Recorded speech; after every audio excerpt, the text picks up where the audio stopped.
ચાલો મિત્રો, આજે રાજસ્થાનના વિસ્તારોમાં જઈ રહ્યા છે, જે ગુજરાતના સરહદી વાગડ પ્રદેશના અલગ અલગ વિસ્તારોમાં તમને લઈ જઈશું. નજારો ખૂબ સુંદર બતાવતા રહીશું. અમારા સાથે જોડાયેલા રહેજો.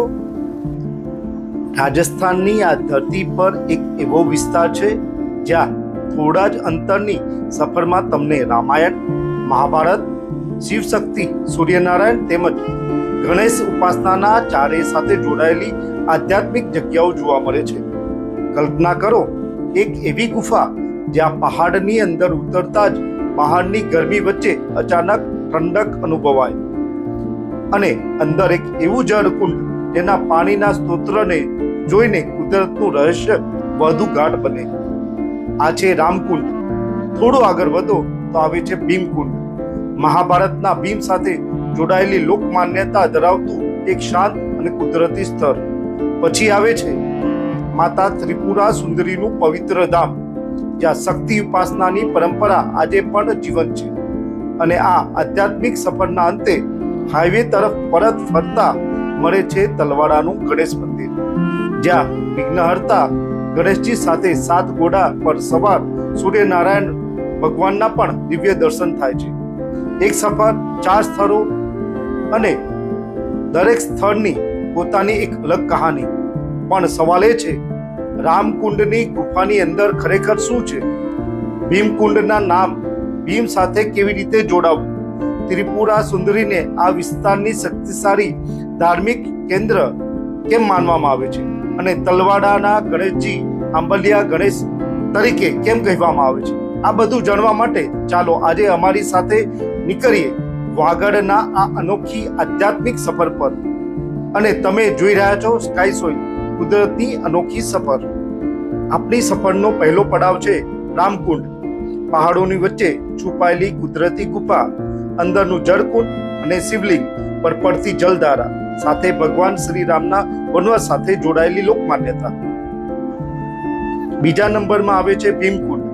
પહાડો અને કુદરતી રચનાઓ વચ્ચે આવેલું સ્થળ, જેને સ્થાનિક લોકવિશ્વાસ અને દંતકથાઓમાં મહાભારતના ભીમ સાથે જોડે છે. ત્રીજા નંબરે ત્રિપુરા સુંદરી. વાગડ વિસ્તારમાં શક્તિ ઉપાસનાનું પવિત્ર કેન્દ્ર, જ્યાં માતા ત્રિપુરા સુંદરીના દિવ્ય સ્વરૂપના દર્શન થાય છે. જ્યાં આ માતાને તરતાઈ માતા, એટલે તરત જ તમારી મનોકામના પૂર્ણ થાય તેવી શક્તિપીઠ. અને ચોથું અને છેલ્લું, તલવાડા ગણેશ મંદિર. વિઘ્નહર્તા ગણેશજીનું પ્રાચીન ધામ, જ્યાં આંબલિયા ગણેશજી લોક પરંપરા સાથે 7 ઘોડા પર સવાર સૂર્યનારાયણ અને શ્રી રામજીના પણ દર્શન અહીં જોવા મળે છે. હવે આ ચારેય સ્થળોને માત્ર જોવાના નહીં, સમજવાના છે. તો ચાલો શરૂઆત કરીએ પ્રથમ પડાવથી. તલવાડા તરફ આગળ વધતા જ્યારે આપણે પહાડોની વચ્ચે પ્રવેશ કરીએ છીએ, ત્યારે કુદરત જાણે ધીમે ધીમે પોતાનું એક રહસ્ય ખુલતી જાય છે. અને પછી સામે આવે છે રામકુંડ. અહીંની સૌથી મોટી ખાસિયત એ છે કે તેની કુદરતી ગુફા. બહારથી સામાન્ય લાગતી આ જગ્યા જેમ જેમ અંદર લઈ જાય છે, તેમ તેમ વાતાવરણ અચાનક ફેરફાર અનુભવાય છે. બહાર ગરમી હોય, પણ ગુફાની અંદર પગ મૂકતા જ ઠંડકનો અનુભવ થાય છે. અને પછી પથ્થરોની વચ્ચે નજર પડે છે ઊંડાણ સુધી. ગુફા સુધી પહોંચવાનો અંત જાણે ન આવતો હોય તેવી રહસ્યમય ગુફા દેખાતી હોય છે. આ છે રાજસ્થાનનું રામકુંડ, કે જે અલગ નજારો છે, કે જે અંદર ઉતરવાની સીડી સાથેની વ્યવસ્થા છે. સાથોસાથ તે પહાડની જે અંદરની ગુફા, અંદર બહુ ઊંડાઈ ગુફા છે. ચોમાસામાં પાણીનો પ્રવાહ વધારે હોય છે. અત્યારે પાણી ખાડામાં ભરેલું છે, પણ અંદર સુધી ઉતરાય તેવી દેખાઈ નથી રહ્યું, કેમ કે બહુ ઊંડાણમાં છે અને ઉતરવું બહુ ભારે મુશ્કેલ છે. એટલે તમે જોઈ શકો છો કે હવે નજારો દૂર દૂર સુધી તમારા સુધી પહોંચવા માટેનો પ્રયત્ન કરી રહ્યા છીએ. આ જ છે રામકુંડ તરીકે ઓળખાતું પવિત્ર જગ્યા.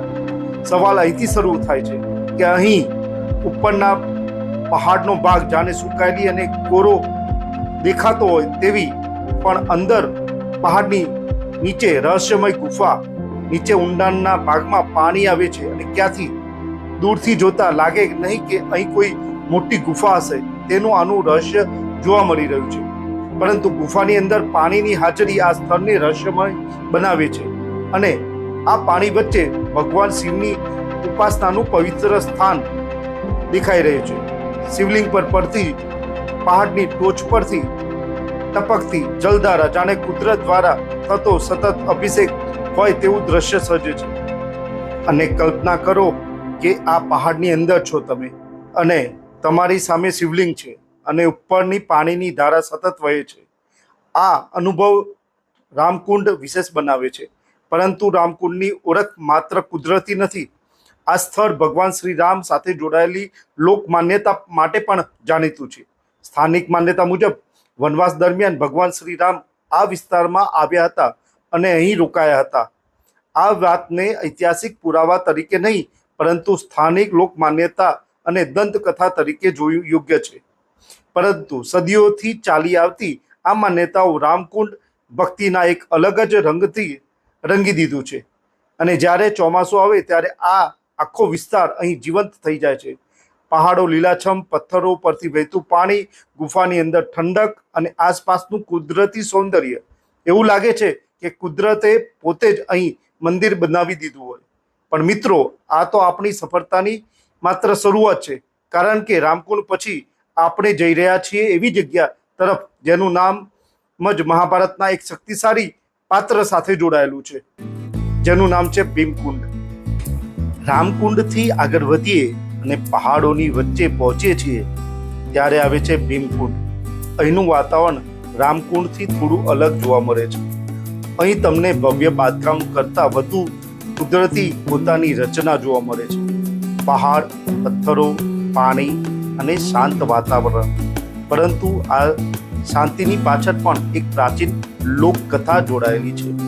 સ્થાનિક લોકવિશ્વાસ મુજબ પાંડવોના વનવાસ સમય સાથે આ વિસ્તારને સંબંધ માનવામાં આવે છે અને ભીમ સાથે જોડાયેલી માન્યતાને કારણે આ સ્થળ ભીમકુંડ તરીકે ઓળખાય છે. કદાચ આ જ કારણ છે અહીં પહોંચતા જ મનમાં મહાભારતના સમયની કલ્પના થવા લાગે છે. એ સમય જ્યારે આ પહાડોમાં રસ્તાઓ નહીં હોય, શહેરો નહીં હોય અને ચારે બાજુ માત્ર જંગલ ને કુદરત હશે. આવી જગ્યાઓની ખાસિયત એ છે કે અહીં તમને માત્ર પથ્થરો દેખાતા નથી, અહીં પથ્થરોની વચ્ચે કહાનીઓ દેખાય છે. ચોમાસામાં ભીમકુંડની સુંદરતા વધુ વધી જાય છે. વરસાદ પછી પહાડો પર લીલોતરી છવાઈ જાય છે. પાણીના નાના પ્રવાહ શરૂ થાય છે અને આખું વાતાવરણ એકદમ જીવંત બની જાય છે. જો રામકુંડ તમને શ્રી રામના લોકમાન્યતા તરફ લઈ જાય છે તો ભીમકુંડ તમને મહાભારતની યાદ તરફ લઈ જાય છે. પરંતુ હવે આપણી સફર એક એવા સ્થાન તરફ લઈ જઈ રહી છે જ્યાં રામાયણ કે મહાભારતની કહાની નહીં પરંતુ શક્તિની આરાધના કેન્દ્ર સ્થાને છે અને એ છે માતા ત્રિપુરા સુંદરીનું ધામ. પહાડો અને કુદરતોની સફર પછી હવે આપણે પહોંચીએ છીએ વાગડની એક મહત્વપૂર્ણ શક્તિપીઠ ધાર્મિક ધરોહર પાસે, માતા ત્રિપુરા સુંદરી. અહીં પહોંચતા જ વાતાવરણ બદલાઈ જાય છે. જ્યાં તમને મંદિર પહેલા સુંદર એક નદીનો પ્રવાહ અને તેની બનાવેલી જગ્યા, તમને થોડી બે ઘડી બેસવાનું મન થશે એવી જગ્યા, આહલાદક સુંદર વાતાવરણ દેખાશે. ત્યાર પછી આગળ વધીએ એટલે મંદિરની ઘંટ ધ્વનિ, ધૂપની સુગંધ, ભક્તોની આરાધના અને માતાના દર્શન મનને એક અલગ જ શાંતિ આપે છે. માતા ત્રિપુરા સુંદરીનું આ ધામ શક્તિ ઉપાસનાની પ્રાચીન પરંપરા સાથે જોડાયેલું છે. મંદિરના ગર્ભગૃહમાં માતાનું દિવ્ય સ્વરૂપ ભક્તોને આકર્ષણ કરે છે. માતાની ઉપાસના સાથે શ્રી ચક્રની પરંપરા પણ જોડાયેલી છે, જેના કારણે આ સ્થળ શક્તિની સાધનાના દૃષ્ટિકોણ વિશેષ માનવામાં આવે છે. અહીં આવતા ભક્તોની પોતાની મનોકામના લઈ માતાના ચરણોમાં માથું ઝુકાવે છે. કોઈ સુખ માટે પ્રાર્થના કરે છે, કોઈ પરિવાર માટે, કોઈ પોતાના જીવનની નવી શરૂઆત માટે અને કોઈ માત્ર દર્શનની મનની શાંતિ મેળવવા માટે નમન કરે છે. આ જ તો ભારતની તીર્થ સ્થળોની સુંદરતા છે.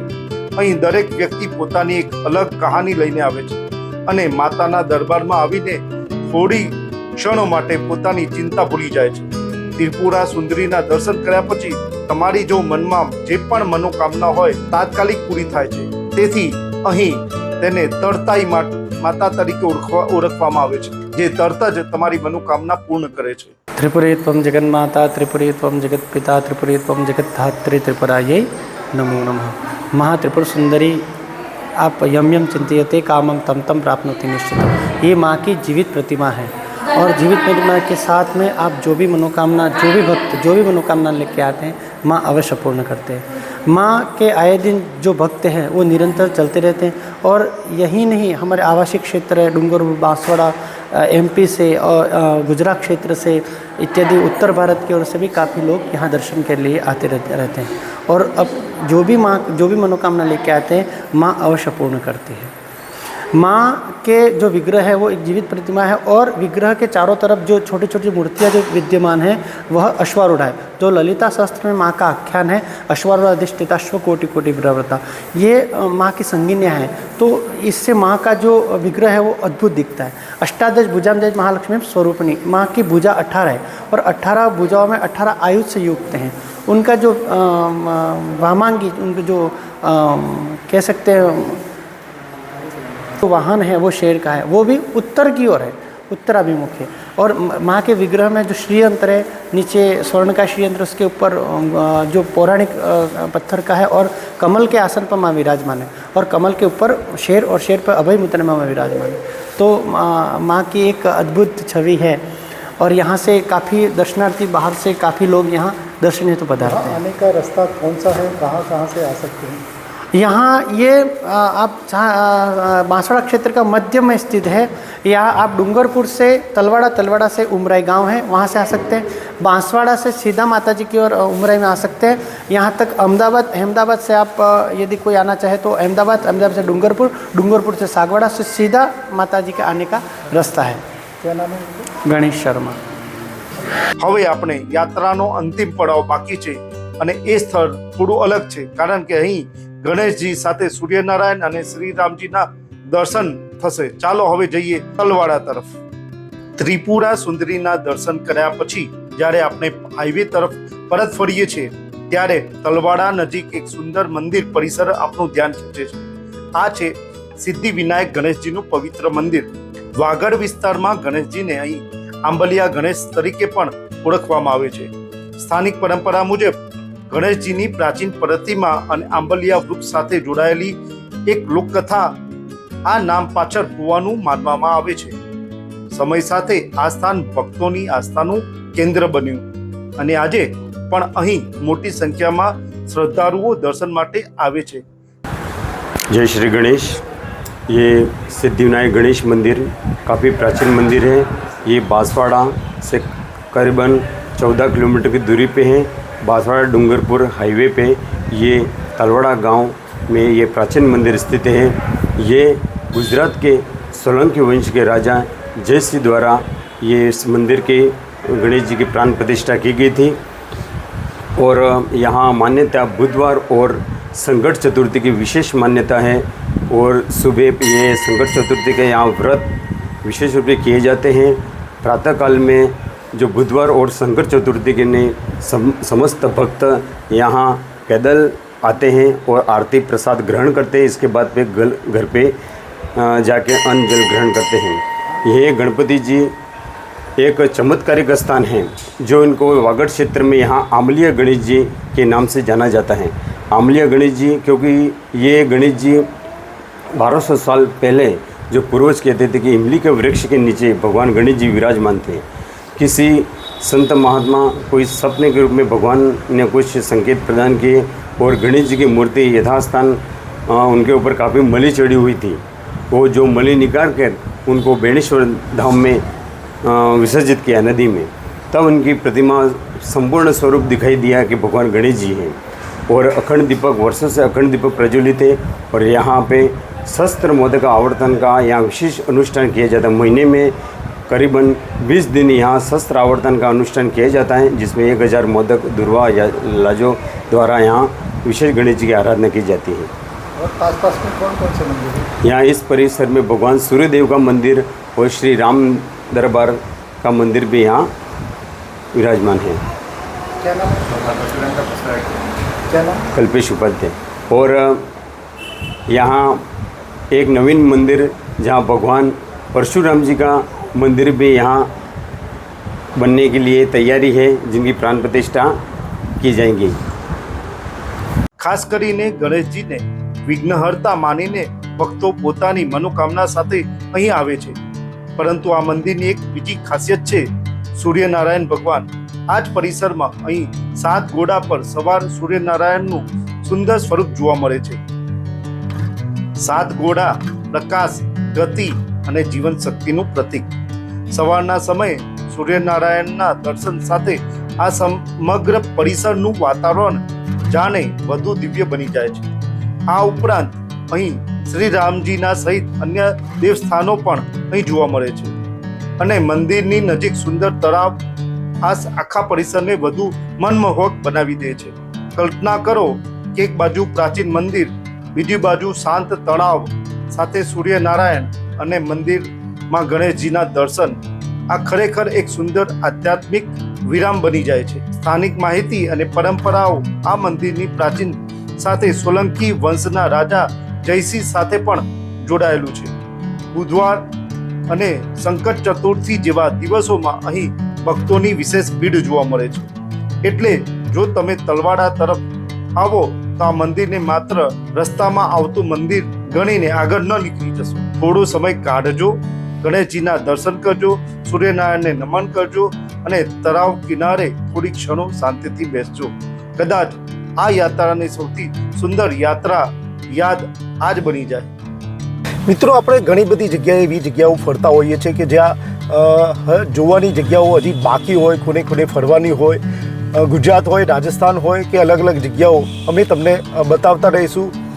આજે અમે તમને જે જગ્યાઓ બતાવી તે કેવી લાગી તે ખાસ કોમેન્ટમાં જણાવજો. અને જે જગ્યા રામકુંડ, ભીમકુંડ, સાથે સાથે મા ત્રિપુરા સુંદરીનું અનોખું પવિત્ર ધામ તેમજ ગણેશજી અને સૂર્યનારાયણના દર્શન કરાવ્યા.